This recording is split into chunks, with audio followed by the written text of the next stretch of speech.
Do meu lado hoje, Matheus Simões, governador do estado de Minas Gerais. É um prazer recebê-lo aqui, governador. Alegria, viu? Muito bom. Está em Poços e está aqui na TV Poços. Primeira pergunta que eu queria te fazer, governador. Fala para mim o nome da capital do estado de Minas Gerais. Poços de Caldas. E tem gente que ainda erra. Eu acabei de encontrar com uma moça ali que falou assim, cheguei da capital hoje. Eu falei, não, você deve ter vindo do interior, que a capital é Poços de Caldas por 4 dias. É um privilégio e eu acho que é uma iniciativa brilhante, porque, afinal de contas, levar para o interior as demandas do interior, pessoalmente através do governador, e não só do governador, assim como também do seu secretariado, é uma iniciativa brilhante, facilita sobremaneira e, além do que, aproxima o governo da capital, Belo Horizonte, do interior do estado. Lembrando que o interior do estado, 75% da população vive no interior, não é isso, governador? É isso que eu chamo a atenção. Isso é um fenômeno muito mineiro. As pessoas acham que não, mas quando você vai a Rio e São Paulo, mais da metade da população está no entorno da capital. Isso é em São Paulo, é no Rio de Janeiro, é em Goiás, é no Espírito Santo. Só Minas Gerais e Santa Catarina, no Brasil, são estados que não têm a maior parte da população no entorno da capital. E a gente esquece disso em muitos momentos. Minas é um estado que demanda presença, porque as coisas acontecem no interior. 80% do PIB está no interior e 75% da população. E muitas vezes você que morou... E toda a produção agrícola, né? E industrial, porque eu ia até comentar isso. Você que morou em Belo Horizonte há muito tempo, você sabe que nós de Belo Horizonte, quando fala do interior, a pessoa imagina uma montanha com uma casinha branca de janelinha azul, umas vaquinhas na porta. E aí a pessoa esquece que eu tenho potências industriais, comerciais e de serviços, como é o caso de Poços de Caldas. Poços, aliás, é uma síntese muito boa, porque nós somos, Poços é a cidade com o maior volume de leitos de hospedagem do estado, 7 mil leitos de hotel. Ela é a cidade com um volume de diversidade industrial que faz com que ela seja a primeira em diversidade industrial do sul de Minas, e ela é muito forte em comércio e serviços, porque ela atende toda a região do seu entorno.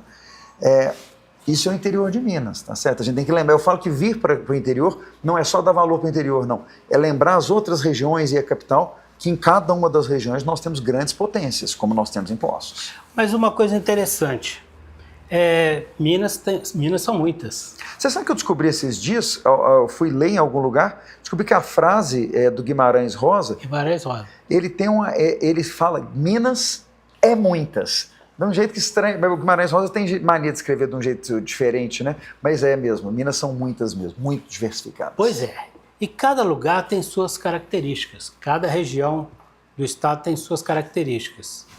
E uma coisa interessante, governador, é o seguinte, o senhor como mandatário maior desse estado, saber que as necessidades lá do Vale do Jequitinhonha, lá do Vale do Aço, da zona da mata, são diferentes.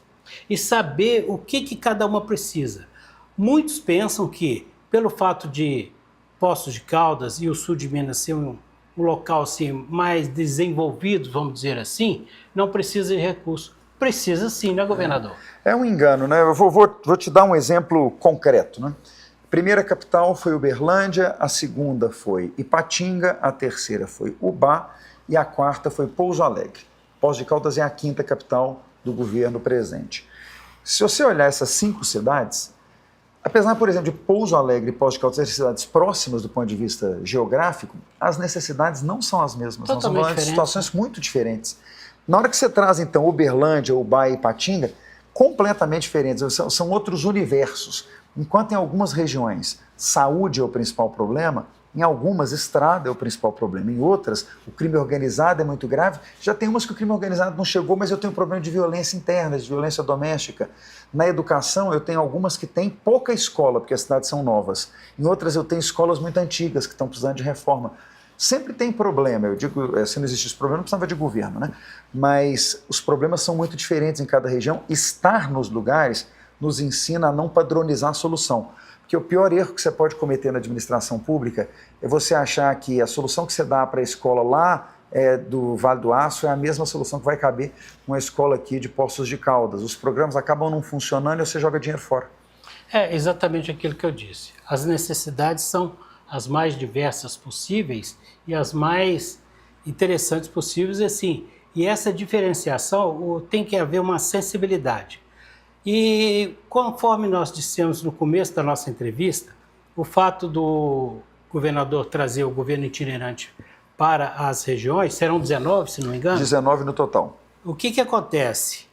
Ele traz junto o secretariado, principalmente os mais executivos, assim, de saúde, educação, agricultura, obras, planejamento, infraestrutura, ou seja, são secretários que vão realmente colocar um caminho mais curto. Diz que o caminho mais curto entre 2 pontos é uma reta, né? Nem sempre na política, né?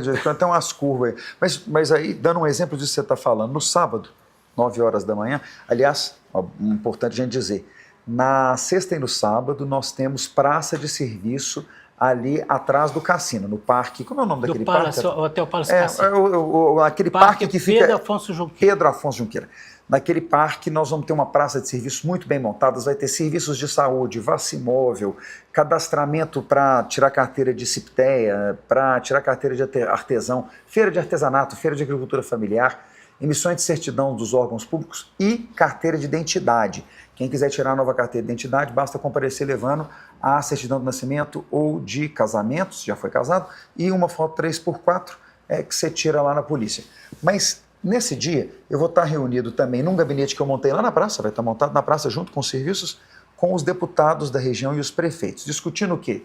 Os investimentos em infraestrutura que nós vamos fazer com o dinheiro da venda da Copasa. A Copasa vai ser vendida esse ano e nós temos de decidir, porque o dinheiro só pode ser usado em infra, nós temos que decidir como é que vai ser o investimento ao longo dos próximos 5 anos. São 4 a 5 anos de investimento, dependendo do valor que a Copasa pegar. Como decidir o que investir? Conversar localmente, porque da planilha lá de Belo Horizonte, eu posso tomar a decisão errada para cá. Eu em Pouso Alegre, na hora que eu abri minha planilha, eu tinha 8 obras listadas. Antes de começar a discutir priorização, nós chegamos em 16. E aí, na hora de priorizar, a que foi escolhida como a número 1 não era nenhuma das 8 que estavam listadas. Não estava listada a recuperação de Pouso Alegre e Alfenas. E foi um consenso geral que a gente precisava pôr 35 milhões de reais, que é quase um ano do investimento que eu tenho para aquela região, para recuperar essa rodovia. Como é que a gente chega nessa conclusão? Discutindo. Um prefeito entendendo que a obra dele vai atrasar, vai ficar para o ano 2, porque a obra do ano 1 é aquela que é mais importante para a região toda. Isso é trazer o governo para perto de onde as coisas estão acontecendo, sabe, Eudeu? Para a gente poder ter lógica de tomada de decisão. Deixa eu te fazer uma pergunta, eu acho que vou te deixar numa saia justa. Fala. Com a venda da Copasa, pós-caldas que tem geração de energia própria e água, tratamento próprio, também entra no rateio da divisão da Copasa? Entra. A Copasa não vai ser revertida para os municípios que são atendidos pela Copasa. Os municípios que são atendidos pela Copasa têm uma negociação com a Copasa para ser feita. Belo Horizonte, por exemplo, fez uma negociação grande. Foi importante para a cidade. Eu sempre chamo a atenção do prefeito que a gente tem que diferenciar o município pequeno do município grande. Como a TV Pós alcança o entorno aqui, vou aproveitar para deixar essa mensagem para os prefeitos. O prefeito de cidade pequena, ele vai começar a ser cobrado pelo Ministério Público para universalizar água e esgoto. Se ele não aderir à renovação com a Copasa, ele vai ter muita dificuldade de fazer o cumprimento da lei do saneamento. Então, muito cuidado. Os municípios maiores têm a condição de escolher se querem ter um serviço próprio, como é o caso de Poços de Caldas, ou se querem ficar na Copasa. E nós estamos renovando, os grandes estão renovando quase todos já, porque já estão há muito tempo conosco. Mas voltando ao dinheiro. O dinheiro da venda da Copasa não é dos municípios onde a Copasa está, é dos mineiros. É do Estado. Então, todos assim os municípios como aconteceu participam. em Brumadinho. Exatamente. Então, a gente vai participar. O que acontece no caso da Copasa é que o dinheiro não pode ser distribuído para obras municipais. Porque quando foi aprovada a venda, ficou dito lá que ele só pode ser gasto com investimentos do Propag. É um tipo de investimento específico que a gente pode fazer. Ele pode ser investido, então, em infraestrutura, saneamento, segurança e habitação. Não posso passar dinheiro para o município, por isso que eu vou sentar e o que eu vou discutir com os prefeitos são as obras de infraestrutura. A parte de segurança sou eu mesmo que administro a polícia e não gasto essa discussão. Estamos fazendo muito investimento, aliás, uma boa notícia, estamos formando 3.000 soldados da Polícia Militar agora no mês de maio, uma beleza que vai reforçar o efetivo no estado inteiro. É a maior turma de policiais militares formada de uma vez só na história de Minas. E vamos ter essa oportunidade de discutir cada uma das estradas. Então, Poços vai ser, sim, beneficiado em torno também pela venda da Copasa. Será beneficiado pela venda da Copasa, mas através do governo do Estado. Beleza. Sim. Vamos falar de tecnologia, Goiás? Tecnologia, vamos embora. O senhor acha que terras raras é uma mudança é um divisor de águas e é o novo ciclo do ouro? Deixa eu aproveitar que a gente está falando de terras raras para abrir meu coração sobre uma coisa. Eu sou responsável por todas as discussões que o governo do estado já fez sobre neutralização de carbono. Então, toda vez que nós fomos para a COP, que nós participamos de conferência internacional, que nós assinamos o pacto da corrida para o zero, da Race to Zero, para zerar a emissão de carbono, eu é que estava à frente dos estudos. Não tem jeito de fazer a conversão para a economia verde sem terras raras. Não tem jeito. Então, gente, mesmo que não desse dinheiro nenhum, que terras raras não fosse uma riqueza enorme, nós do mundo, a humanidade, vai ter que conviver com a exploração das terras raras. Eu estou dizendo isso, Edu, porque eu vejo uns inimigos da evolução do mundo dizendo que a gente não devia permitir a exploração das terras raras aqui no sul de Minas. Né? Assim, é uma loucura, porque fala, olha, não é só porque vale muito dinheiro e vai trazer muito dinheiro para cá. É também porque a conversão para a economia verde do mundo inteiro depende desse tipo de mineração, gente. Não tem jeito de acabar com a emissão de gás de efeito estufa se a gente não tiver mineração de terras raras. E é assim, é um divisor de águas, porque quando a gente pensa em inteligência artificial, em eletrificação de frota, em grandes baterias... Veículos elétricos, né? Tudo isso passa por terras raras. Inclusive LCDs, tecnologia de televisão, o que você está nos assistindo aí, tudo isso depende hoje da tecnologia de terras raras. Segundo informação que nós temos da Meteoric e da Viridies, é que nós, aqui no Planalto de Poços de Caldas, somos a segunda maior reserva do mundo. Equivalente à reserva que tem na China. Das mapeadas é a segunda maior do mundo. Nós temos uma outra reserva muito grande, não mapeada, no fundo do oceano, que nós vamos demorar anos até ter a tecnologia para poder tipo explorar. Pré-sal, né? Exatamente. Nem fala desse assunto para não ficar nervoso. E pode ser que a gente descubra outras, mas aí é o desafio e a oportunidade de Poços de Caldas e da região. Se a gente sair na frente, vai acontecer como aconteceu com o nióbio em Araxá. Não é que não existe nióbio em outros lugares, é que a tecnologia de processamento do nióbio, os investimentos de bilhões de reais para processar o nióbio já foram feitos lá. Então, mesmo que eu tenha uma mina em outro lugar, ninguém vai gastar bilhões para fazer a estrutura de processamento que já está sendo processada em Araxá. Poços de Caldas tem a oportunidade de sair na frente, Poços, Caldas e a região, de sair na frente, ter a planta instalada aqui. Então, a gente vê isso com muita animação, apesar de algumas resistências muito estranhas que eu vejo em alguns momentos. Que nós dissemos anteriormente. Bom, eu conheço o senhor. Bom, o senhor é vereador. O senhor acabou comigo, né? Mas tudo bem, vai lá. Eu vou deixar isso na conta do cargo. Eu posso trocar o pronome para professor? Muito bem, tá bom. Bom, eu queria te dizer que eu conheci, você já tinha sido vereador em Belo Horizonte, eu conheci como secretário-geral. E como secretário-geral, sempre atendeu todas as demandas do Estado, dos demais secretários, assim como também das necessidades da AMIT, que é a Associação de Rádio e Televisão de Minas Gerais. Depois, o senhor esteve aqui como vice-governador, inclusive nos concedeu uma entrevista, tá? E agora assumiu definitivamente. Existiam alguns pontos que eu havia assumido como governador na ausência do governador Romeu Zema. Agora, definitivamente, o cargo, teoricamente, até 31 de dezembro. Você sabe que agora é até 5 de janeiro? É 5 de janeiro? A lei mudou. Não sei por que não. Agora, meu mandato, se eu não participar da reeleição, é até 5 de janeiro. Eu não sabia. E o do presidente mudou para 6 de janeiro. Eu acho que eles não queriam perder mais a festa de Réveillon. Eles estavam perdendo a festa de Réveillon, resolveram parar com isso. Porque o Natal lá na Rússia é 7 de janeiro, vai ver que é por isso. Mas agora posse de governador é 5 de janeiro, de presidente 6 de janeiro. Mas bora lá. O senhor estava no Partido Novo. Por que o senhor mudou de partido? O PSD, que é o partido para onde eu fui, é o maior partido do Estado hoje. Nós temos 190 prefeituras, nós temos 14 deputados estaduais, uma bancada de 5 deputados federais, e eu tenho certeza que vamos sair da eleição mais uma vez como o governador do Estado. Vamos sair de novo como o maior partido. O meu movimento foi um movimento para garantir a força política do governo de Minas Gerais. Eu percebia, obviamente, eu sabia que o governador Romeu Zema iria renunciar para a discussão nacional. O Brasil ganhará muito se o governador Romeu Zema puder colocar o trabalho dele à disposição do Brasil, é nisso que ele está trabalhando nesse momento. E eu percebi, então, que a força política do governador estaria deslocada para fora do governo. O governador Romeu Zema é uma potência política no Estado. Eu tinha uma preocupação de garantir que o nosso governo pudesse continuar andando bem. O Novo é um partido pequeno, que eu continuo admirando profundamente, mas um partido pequeno. Então eu resolvi escolher aquele partido que na nossa base de apoio era o partido que conversava melhor comigo, com aquilo que eu acredito, e fui para o PSD, estou muito feliz lá.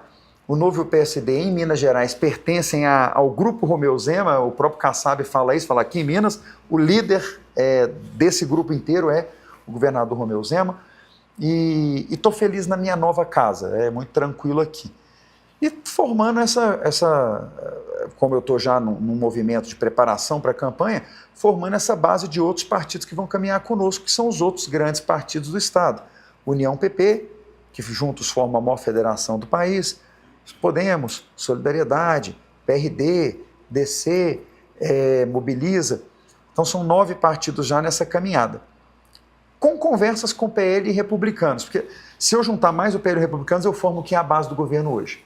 A base do governo hoje é composta por esses 11 partidos e eu espero que a gente possa caminhar com os mesmos 11 ao longo desse ano inteiro. Tá, a nossa pauta não é política, a pauta é mais diversa possível, principalmente baseando na visita do governador, da figura do governador, trazendo o governo itinerante para cá. Mas não deixa também da gente mostrar para o nosso público telespectador, tirar algumas dúvidas. Por exemplo, o senhor era vice-governador. Quem que é o vice hoje? Hoje não tem vice. Hoje, eu brinco assim, se eu morrer, o presidente da Assembleia... Não vamos tanto por aí, vamos supor que você tem que ir para o Japão. Se eu viajei, fiquei mais de 15 dias fora, se eu sair do país a qualquer momento, quem assume é o presidente da Assembleia. Tadeuzinho. Que não pode assumir... Bom, não, na verdade ele até pode, mas que normalmente não assumiria, porque ele não poderia assumir e concorrer a deputado. O Tadeu pode assumir porque ele não concorre à eleição para deputado, ele já foi eleito conselheiro do Tribunal de Contas. Então, se eu viajar, o Tadeu assume.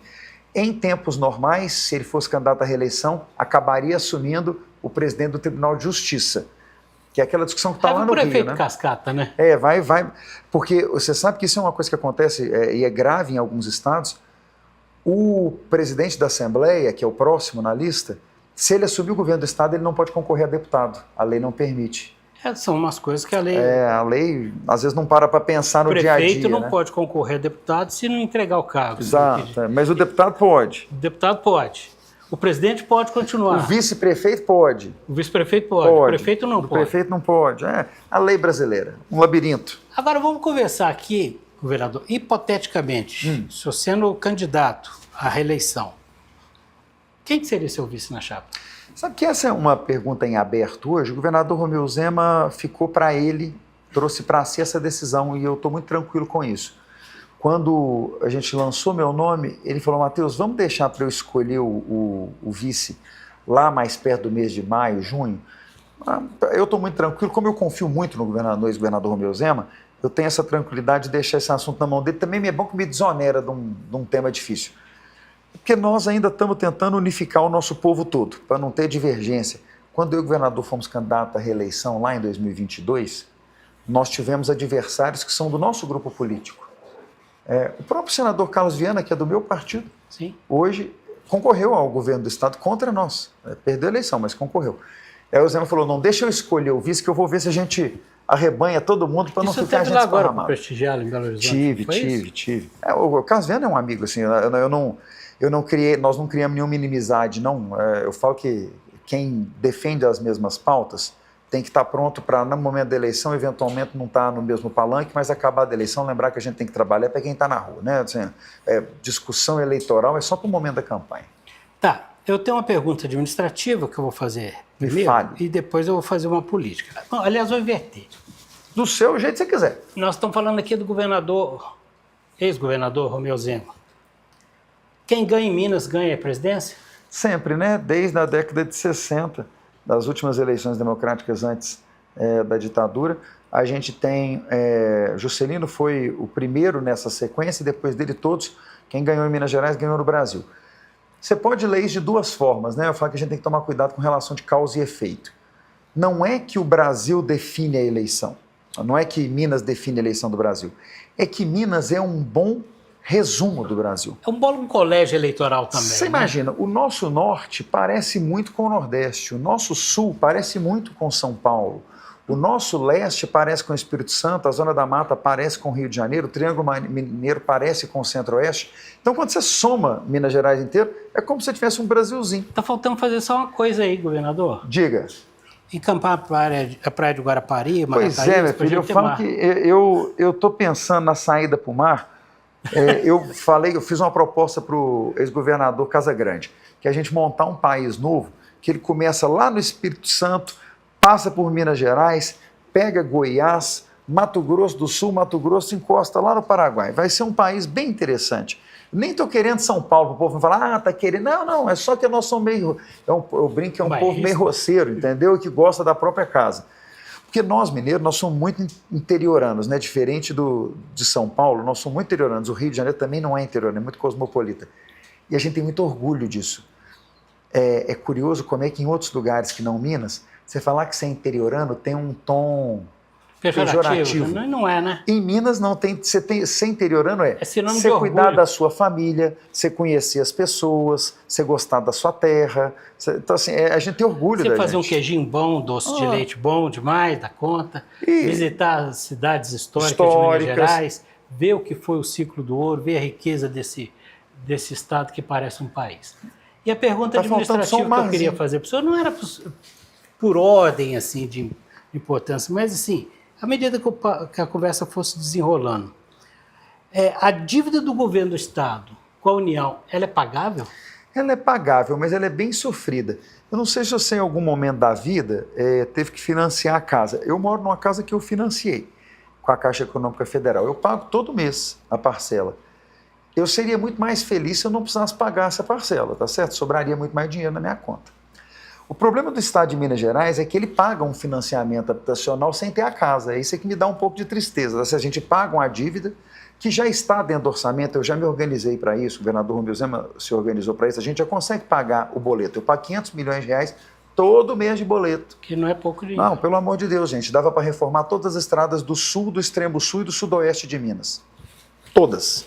Com 500 milhões de reais. Então, todo mês a gente paga 500 milhões de reais de boleto para o governo federal. Você me dá, Matheus? Dá para pagar? Dá. Nós estamos pagando e estamos conseguindo pagar servidores, estamos conseguindo pagar fornecedores, não tenho nada em atraso, estou conseguindo manter minhas obras todas em funcionamento. É claro que se eu tivesse esse dinheiro, eu poderia investir mais. Mas é como o parcelamento da casa própria, a gente se organiza para pagar. Depois que a gente fez o reparcelamento, que foi votado ano passado, a gente está organizado para isso. Eu fico, às vezes, com um pouco de raiva do governo federal, porque o governo federal está enrolando para me dizer quais bens ele vai querer em pagamento do sinal, porque nessa renegociação eu tenho que pagar 40 bi. Escolha dele? Eu dei para ele uma lista de 100 bi. Algumas opções, né? E eu dei 100 bi de escolha, ele tem que escolher 40. Só que enquanto ele não escolhe, a minha parcela é 100 milhões de reais a mais por mês. Você está pagando porque eu pago porque ele não escolheu. Falar, não, gente, pelo amor de Deus. Você não amortizou a dívida. Exato. O seu consórcio continua aberto. Tira o pé da minha janta, pega logo esses bens aí, porque eu quero pagar menos parcela. Mas estou organizado. Eu fico falando, dando o exemplo do financiamento, porque para mim é isso mesmo. Eu olho para o caixa do governo e olho para o meu caixa e vejo a mesma coisa. É uma parcela pesada, só que lá em casa eu sei o que eu estou pagando, né? No final do parcelamento a casa é minha. Aqui no caso de Minas, no final do parcelamento eu só fiquei livre dos boletos, mas não recebi nada. Livre do que se pagou, do que tem para pagar continua assim. Bom, nosso horário de meia hora, que nós propusemos a conversar, bater esse papo super agradável, governador, foi muito produtivo. Conta comigo, nós vamos voltar para ter outras.